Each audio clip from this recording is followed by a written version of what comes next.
여러분은 삶에 기적이 좀 일어났으면 좋겠다라고 생각해 보신 적이 없습니까? 사실 많을 것 같습니다.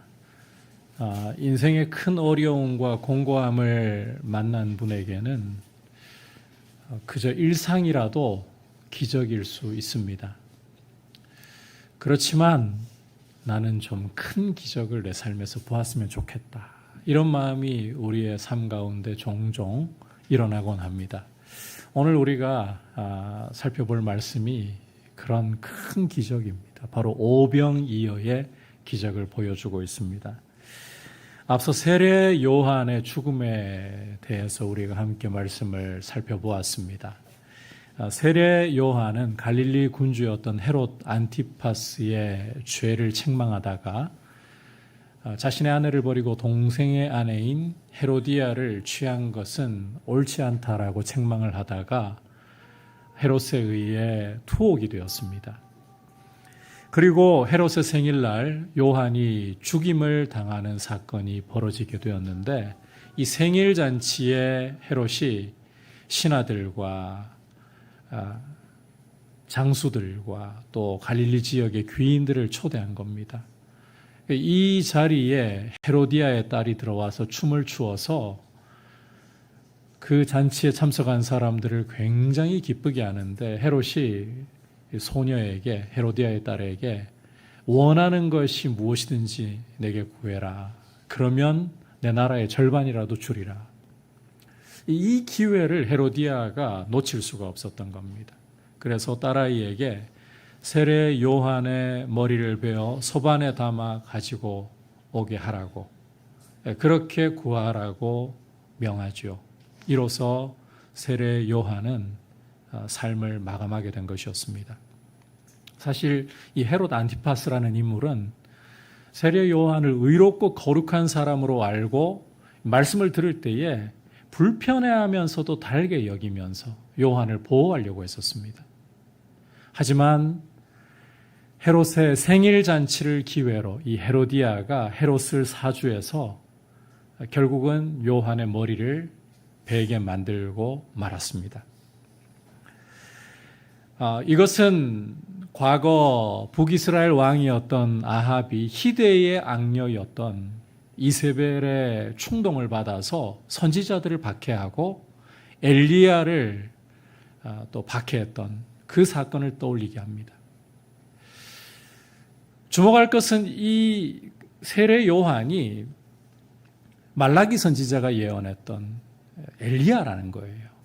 예수님의 오실 길을 준비하는 전령이면서 엘리야라고 이미 증언을 받았던 사람이라는 것입니다. 이 예수님의 증인된 세례 요한, 엘리야인 세례 요한의 죽음이라는 것은 장차 있을 예수님의 십자가에 죽으실 것을 예고하는 사건이다. 이게 바로 세례 요한 죽음의 의미라는 것을 우리가 살펴보았습니다. 이제 오늘 우리가 함께 살펴볼 이 오병이어 사건은 세례 요한의 죽음과 서로 맞물리면서 이게 나란히 이야기가 이어지고 있잖아요.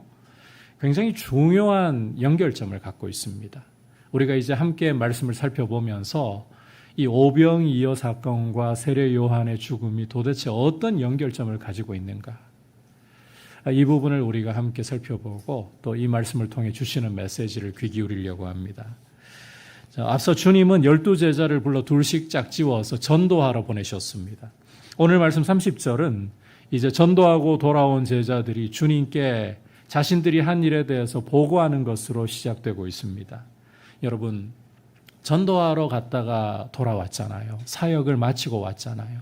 따라서 쉼이 필요한 시점입니다. 그런데 31절을 보시면 오가는 사람이 많아서 쉴 틈조차 찾을 수가 없었습니다. 따라서 32절은 주님이 제자들과 함께 배를 타고 건너편으로 한적한 곳으로 가셨다라고 말씀하고 있습니다. 자, 그런데 이어지는 33절을 보면 사람들은 포기하지 않고 걸어서 심지어 달려서 주님이 가시는 곳에 먼저 갈 정도였습니다.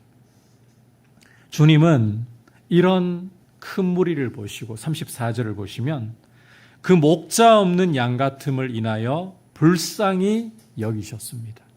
따라서 당신에게 나온 무리에게 여러 가지로 가르치셨다라고 말씀을 하고 있어요. 쉬러 가셨는데, 제자들 쉬게 하려고 가셨는데 쉬지도 못하고 가르치시는 거죠. 자, 문제는 35절 머리 부분에서 보듯이 때가 저물어 간다는 것이었습니다. 때만 저물어 가는 게 아니라 먹을 양식도 없는 거예요. 그러자 제자들이 주님께 나와서 하는 말이 이곳은 빈 들이요 날도 저물어 가니 무리를 보내어 두루 촌과 마을로 가서 무엇을 사 먹게 하옵소서라고 여쭙습니다. 여러분, 상식적으로 보면 제자들의 판단이 옳습니다. 지금 빈들, 이 헬라어로 보면 광야예요, 광야. 게다가 날이 저물어 가면서 먹을 양식조차 없습니다. 그렇다면 한시라도 빨리 이 모여있는 무리들을 흩어서 마을로 들어가서 각자 양식을 사 먹게 하는 것이 옳은 것입니다. 자, 그런데 이 순간 우리 주님이 전혀 예상 밖의 말씀을 하고 계십니다. 함께 37절 전반부 읽어보도록 하겠습니다. 시작. 대답하여 이르시되 너희가 먹을 것을 주라 하시니. 여러분께서 44절을 미리 참고해 보시면 주님께 모여든 무리가 장정만 5,000명, 남자만 5,000명이에요. 이 장정이라고 할 때 20세 이상을 계수하지 않겠어요? 학자들에 따르면 여자와 아이들까지 포함하면 약 한 2만여 명이 되는 무리입니다. 그런데 이 많은 무리에게 먹을 것을 주라고 주님이 명령하고 계십니다. 자, 이때 계산이 빠른 제자 중에 하나가 여러분께서 요한복음 6장을 참고해 보면 빌립이라는 제자인데 우리가 가서 200데나리온의 떡을 사다 먹이리까라고 주님께 여쭙습니다. 참고로 이 한 데나리온이라는 것은 노동자의 하루치 임금이에요.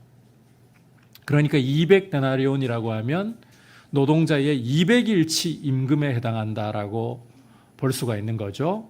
이걸 지금 우리나라 돈으로 좀 환산을 해본다면 하루 일당을 좀 작게 잡아서 10만 원으로 치더라도 얼마입니까?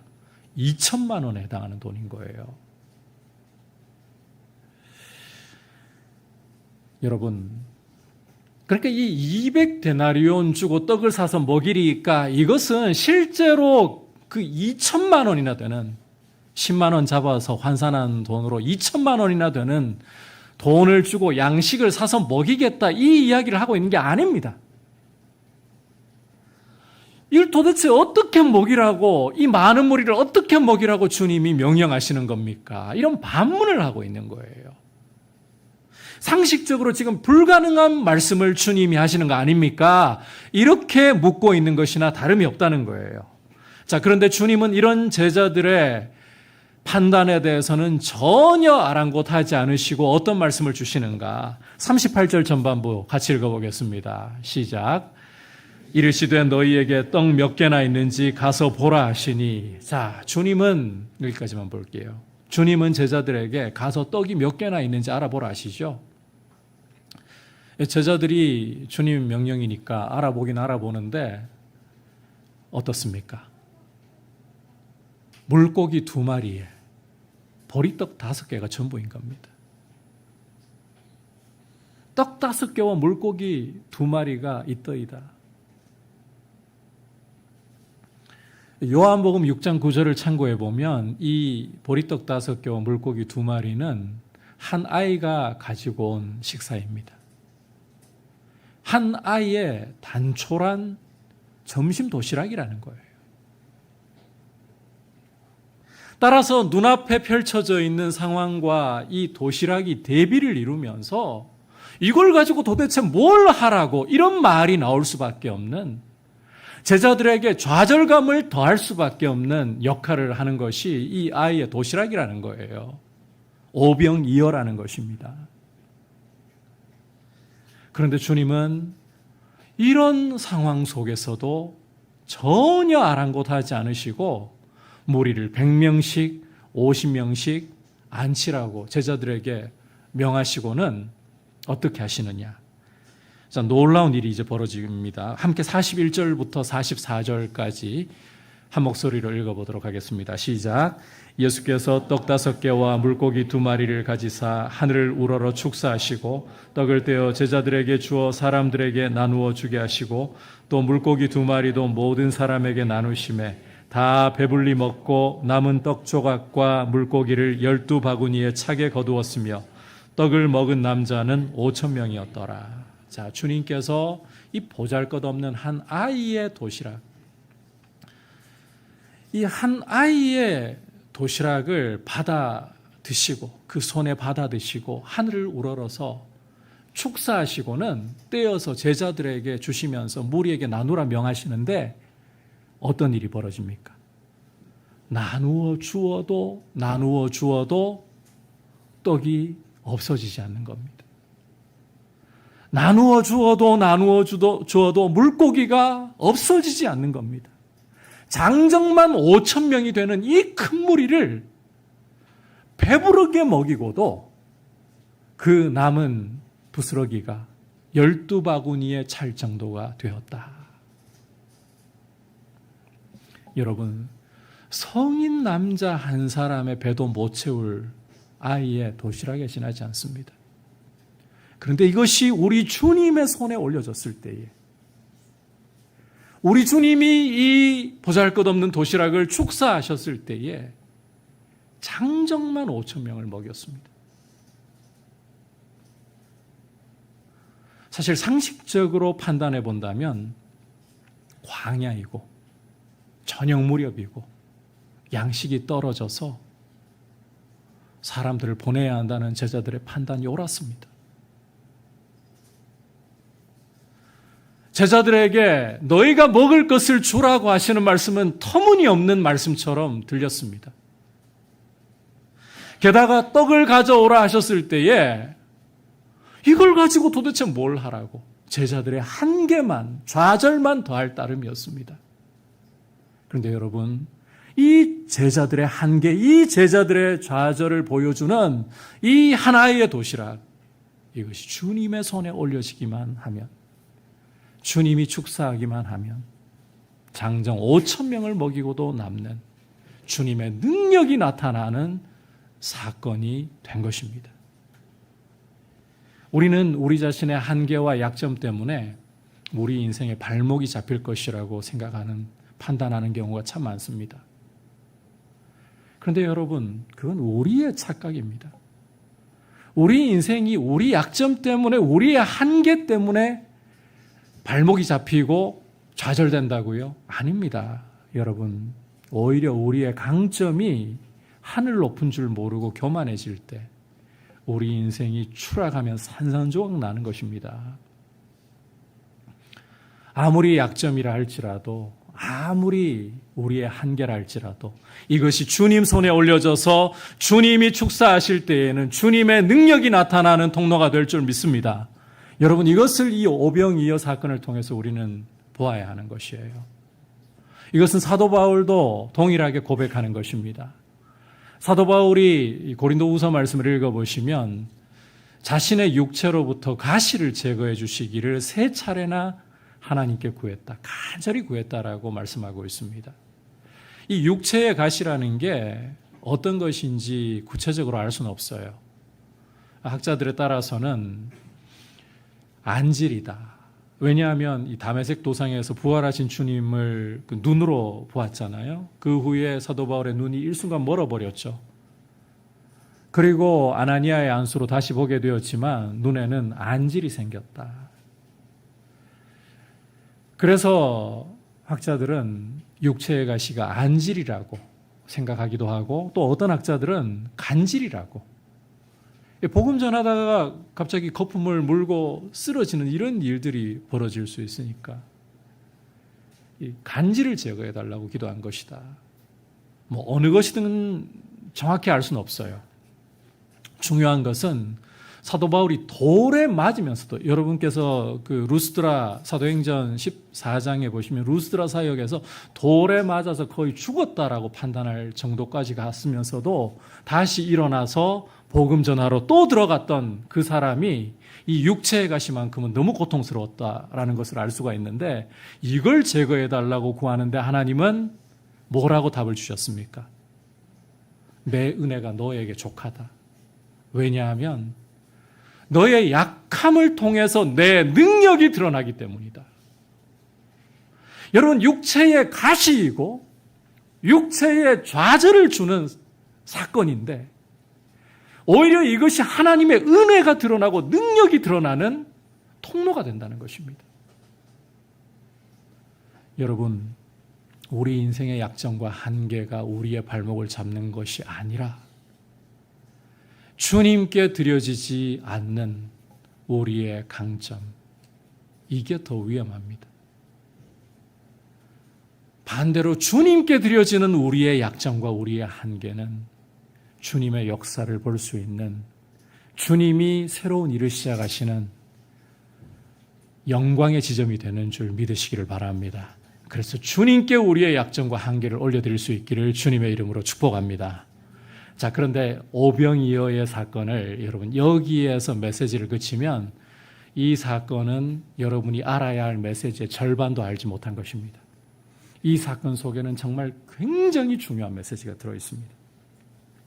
이 부분을 이해하려면 여러분께서 요한복음 6장과 함께 이 오병이어 사건을 읽어보셔야 되는데, 오병이어 사건은 과거 광야에서 이스라엘이 먹을 것이 떨어졌을 때에 하나님이 하늘로부터 만나를 내려서 먹이신 사건과 다 있습니다. 그때의 일을 연상케 하는 사건입니다. 이걸 염두에 두셔야 돼요. 그래서 여러분께서 오늘 말씀의 배경을 보시면 장소가 어디입니까? 빈들 광야입니다. 그리고 저녁 시간 양식이 떨어졌을 때입니다. 같은 배경인 거죠. 상황도 같은 거죠. 광야에서 하나님이 만나를 먹이셨던 것을 연상케 하는 게 바로 이 오병이어라는 거예요. 여러분께서 요한복음 6장을 읽어보시면 우리 주님은 오병이어를 가지고 보리떡 5개와 물고기 2마리를 가지고 장정만 5,000명, 약 2만 명의 사람을 먹이신 후에 당신을 따라온 무리에게 뭐라고 말씀하시는가 하면 썩을 양식을 위해 일하지 말고 썩지 않을 양식을 위해 일하라. 바꿔 말하면 하나님의 일을 하라고 말씀하셨습니다. 자, 이 하나님의 일이라는 것, 썩지 않을 양식이라는 게 뭐냐? 바로 예수님을 믿는 것이었습니다. 나를 믿으라고 하셨어요. 자, 그러자 무리는, 유대인들은 당신이 하나님께로부터 온 표적이 뭐냐? 증거가 뭐냐? 우리 조상들은 광야에서 만나를 먹지 않았느냐? 그런데 당신은 우리에게 어떤 표적을, 어떤 증거를 보여서 당신이 하늘로부터 왔다는 걸 증명하겠느냐? 그렇게 반박을 합니다. 이때 주님은 모세가 너희에게 하늘로부터 만나를 내려 먹여준 게 아니라 하나님께서 너희에게 하늘로부터 참떡을 주신다. 그러시면서, 자, 여러분 잘 들어야 될 메시지입니다. 내가, 예수님 당신이 하늘로부터 내려와서 세상에게 생명을 주는 참떡이라고 하셨습니다. 예수님 당신이 바로 하늘로부터 세상에 내려오셔서 세상에게 생명을 주는 참떡이 되신다. 따라서 내 살을 먹고 내 피를 마셔야 영생을 얻는다. 여러분, 이게 바로 오병이어의 핵심 메시지라는 거예요. 여러분, 이게 진짜 중요한 메시지입니다. 과거 광야에서 이스라엘이 먹을 것이 다 떨어졌을 때에 하나님이 하늘로부터 만나를 내려서 이스라엘을 먹여주셨듯이 이제 광야에서 저녁 무렵 양식이 없을 때에 우리 주님은 떡 5개와 물고기 2마리를 가지고서 장정망은 5,000명이 되는 사람들을 먹이셨습니다. 이걸 통해 아주 중요한 사실을 분명하게 보여주신 거예요. 당신이 바로 하늘로부터 내려오신, 다시 말해 예수님 당신이 하나님 아버지께서 세상에 내려서 세상에게 참 생명을 주시는 생명의 떡이 되신다. 여러분, 이게 오병이어의 핵심 메시지입니다. 결국 과거 광야에서 하나님이 이스라엘에게 만나 먹이신 것은 장차 오실 예수님이야말로 참 생명의 만나이다. 이걸 보여주시는 예고편이었다는 거예요. 자, 그러면 이제 여러분 한 가지 해결해야 할 점이 남아 있습니다. 이 오병이어 사건이 세례 요한의 죽음과 맞닿아 있다 했잖아요. 이게 여러분께서 그냥 성경 읽어보시면 두 개의 완전히 별개의 사건으로 보이기가 쉬운데 도대체 어떤 면에서 이 오병이어 사건과 세례 요한의 죽음이 맞닿아 있다는 것입니까? 자, 우선 다시 한번 세례 요한의 죽음에 대해서 좀 우리가 메시지를 되짚어보면 엘리야로서 예수님의 오실 길을 예비했던 전령으로서의 요한의 죽음은 장차 그 뒤에 오실 예수님이 십자가에 못 박혀 죽으실 것을 예고하는 역할을 한다 했었잖아요. 요한은 메시지로뿐만 아니라 자신의 죽음으로서까지 예수님의 십자가의 죽음을 예고하는 역할을 했다. 이게 세례 요한의 죽음입니다. 이 사건 후에 예수님이 세상에게 생명을 주는 참떡이 되신다. 이걸 말씀하는 오병이어 사건이 이어지는 거예요. 따라서 이 두 사건을 통해서 마가는 어떤 메시지를 우리에게 주고 있느냐. 예수님이 십자가에 달려 죽으심으로써 그 죽음으로써 세상에게 참 생명을 주시는 생명의 떡이 되신다. 이게 바로 오병이어와 세례 요한의 메시지가 함께 주고 있는 사실이라는 거예요. 여러분, 요한의 죽음을 통해서 우리 주님이 십자가를 예고하시면서 십자가에 달려 그 살이 찢기시고 그 피를 흘리심으로써 주님은 세상에게 생명을 주시는 생명의 떡이 되신다. 따라서 그분의 살을 먹고 그분의 피를 마셔야 영생을 얻는다. 여러분, 유대인들은 이걸 이해를 못했어요. 어떻게 자기 살을 주고 자기 피를 주어서 먹고 마시게 할 수 있느냐. 무슨 소리를 하는 거냐. 근데 여러분, 우리가 이 성찬식을 하면서 빵을 찢어서 먹고 포도주를 마시면서 자, 어떤 경험을 합니까? 이 빵이 목구멍을 넘어가고 이 포도주가 목구멍을 타고 넘어가서 우리 속에 들어오면 그게 어떻게 되는 겁니까? 우리가 살아갈 수 있도록 생명을 주는 거지 않습니까? 우리 육체가 살아갈 수 있도록 생명을 주는 거잖아요. 마찬가지로 우리 주님의 십자가에서 찢기신 그 살과 십자가에서 흘리신 그 피가 나의 생명입니다. 그것을 고백하며 예수님을 믿을 때에 영생을 얻게 된다는 거예요. 그게 바로 이 요한의 죽음과 오병이어가 이어지면서 우리에게 주고 있는 중요한 메시지라는 것입니다. 여러분, 우리 인생의 문제는 궁극적으로 죄의 문제입니다.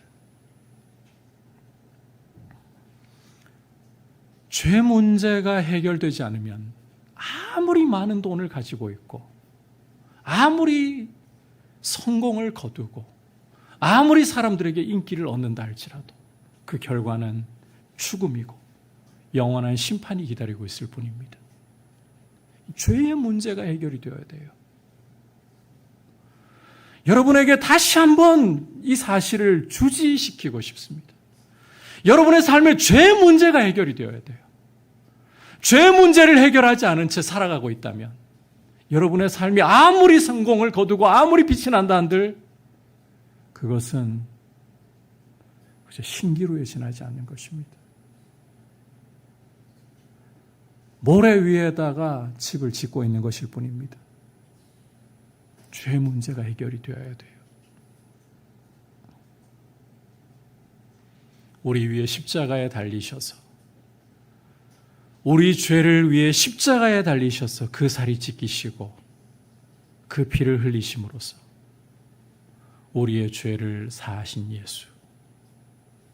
그분만이 나의 참된 생명의 떡이 되십니다. 주님을 내 생명으로 여기고 주님을 믿을 때에 우리는 죄 사함 받고 영생을 얻고 하나님의 자녀로서 참된 가치 있는 삶을 살아가게 되는 것입니다. 여러분에게 강조하고 싶습니다. 오늘 여러분들의 삶 가운데 죄 문제를 안고 가지 마십시오. 죄는 시한폭탄입니다. 이 죄 문제를 해결하는 길은 오직 예수께로 나아오는 길밖에 없습니다. 우리 위에 보혈을 흘려주신 예수, 그분 앞에 우리의 죄인됨을 인정하고 그분의 보혈이 우리의 모든 죄를 씻었음을 믿으면서 예수님만이 내 생명이십니다. 그리고 여러분 기억하십시오. 우리 인생의 많은 재물과 성공과 명예가 우리의 축복과 자랑이 아니라 오직 예수 그리스도를 믿는 것이 우리의 자랑이고 우리의 감사이고 우리의 축복이다. 이걸 자랑할 수 있기를 주님의 이름으로 축복합니다. 여러분, 잠시 있다가 지나가는 것에 우리는 눈이 멀어버리면 자꾸 목숨 겁니다. 그러나 진짜 축복은, 우리가 진짜 목숨 걸어야 할 것은 예수님을 믿고 하나님 자녀가 되었다는 것입니다.